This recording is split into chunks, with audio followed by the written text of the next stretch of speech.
اعوذ باللہ من الشیطان الرجیم بسم اللہ الرحمن الرحیم۔ السلام علیکم محترم ناظرین۔ سیرت المصطفیٰ، سیرت النبوت، البدایہ والنہایہ، الطبقات الکبریٰ اور سیرت حلبیہ میں حضور نبی کریم حبیب رب کائنات حضرت محمد صلی اللہ علیہ وسلم کی رضائی ماؤں کی تعداد 6 لکھی گئی ہے، جن میں 3 شادی شدہ اور 3 غیر شادی شدہ تھیں، جن کا ذکر آج کی ویڈیو میں کیا جائے گا۔ ناظرین گرامی، حقیقی ماں کے علاوہ اگر کوئی عورت کسی بچے کی پرورش اور دودھ پلائے تو وہ ایک اضافی ماں کا درجہ حاصل کر لیتی ہے، جسے ام الرضا، رضائی ماں یا دودھ پلانے والی ماں کہتے ہیں۔ اس عورت کے شوہر کو بچے کے باپ کا درجہ دیا جاتا ہے، جبکہ اس کے بچوں کو بھی اس بچے کے حقیقی بہن بھائیوں کی طرح سمجھا جاتا ہے، اور اس کی ان میں سے کسی سے شادی نہیں ہو سکتی۔ اس طرح ایک عورت جس نے کسی بچے کے 2 برس کے ہونے سے پہلے اسے کم از کم 5 بار دودھ پلایا ہو، اسلامی قانون کے دیے ہوئے خصوصی حقوق کے تحت وہ اپنے دودھ کے رشتے سے اس بچے کی ماں بن جاتی ہے۔ دودھ پینے والا بچہ رضائی ماں کے دوسرے بچوں کا مکمل طور پر بہن یا بھائی سمجھا جاتا ہے، یعنی کہ ایسا لڑکا اپنی رضائی بہن اور ایسی لڑکی اپنے رضائی بھائی کی محرم ہوتی ہے۔ کوئی دوسرا مذہب کسی دودھ پلانے والی ماں کو ایسا رتبہ نہیں دیتا۔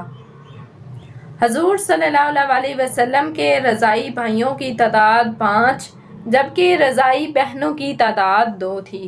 ناظرین گرامی، حضور صلی اللہ علیہ وسلم نے کتنے دن تک اپنی والدہ ماجدہ کا دودھ پیا؟ اس بارے میں 3 مختلف روایات ہیں۔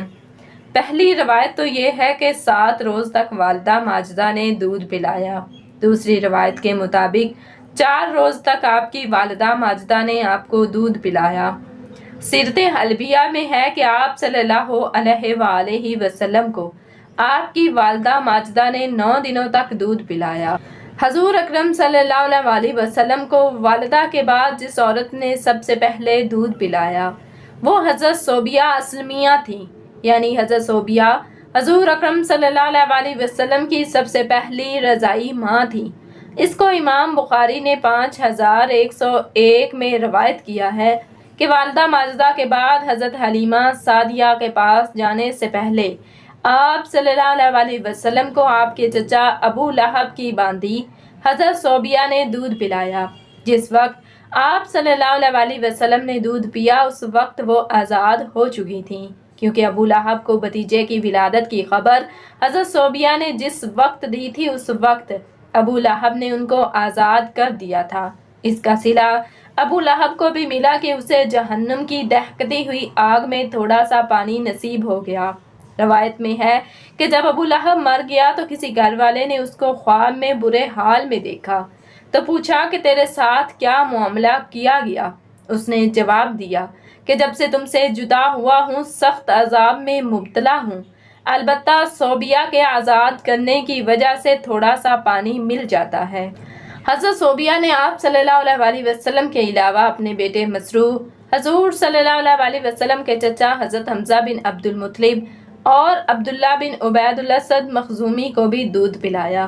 اس طرح حضرت صوبیہ سے حضور نبی کریم صلی اللہ علیہ وسلم کے یہ 3 رضائی بھائی تھے۔ حضرت کے اسلام قبول کرنے کے بارے میں مختلف روایات ملتی ہیں۔ اس سلسلے میں سیرت نگاروں اور مفسرین میں اختلاف ہے۔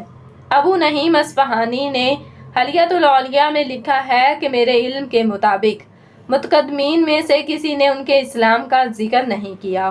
علامہ قرطبی نے بھی لکھا ہے کہ انہوں نے اسلام کا زمانہ نہیں پایا، جبکہ ابن سید الناس کہتے ہیں کہ انہوں نے اسلام قبول کر لیا، البتہ عام مہاجرین کے ساتھ انہوں نے ہجرت نہیں کیا۔ اور علامہ علاء الدین مغلطانی سے مستقل ایک رسالہ لکھ کر ان کے اسلام کو ثابت کیا ہے، جس میں انہوں نے یہ بھی لکھا ہے کہ ابن حبان نے ایک حدیث کو صحیح قرار دیا ہے جس سے ان کا مسلمان ہونا ثابت ہوتا ہے۔ اور بعض حضرات نے ذکر کیا ہے کہ نبی اکرم صلی اللہ علیہ وسلم کو جس خاتون نے بھی دودھ پلایا وہ مشرف با اسلام ہوئی۔ حضور اکرم صلی اللہ علیہ وسلم جب مکہ سے مدینہ ہجرت فرما گئے تو حضرت صوبیہ مکہ ہی میں رہیں۔ نبی کریم مکہ جانے کے ساتھ خصوصی طور پر حضرت صوبیہ کے لیے تحائف بھیجے کرتا تھے۔ غزوہ خیبر کے بعد 7 ہجری میں حضور صلی اللہ علیہ وسلم کو اپنی پہلی رضائی والدہ حضرت صوبیہ کے انتقال کی خبر ملی تو آپ غمزدہ ہو گئے۔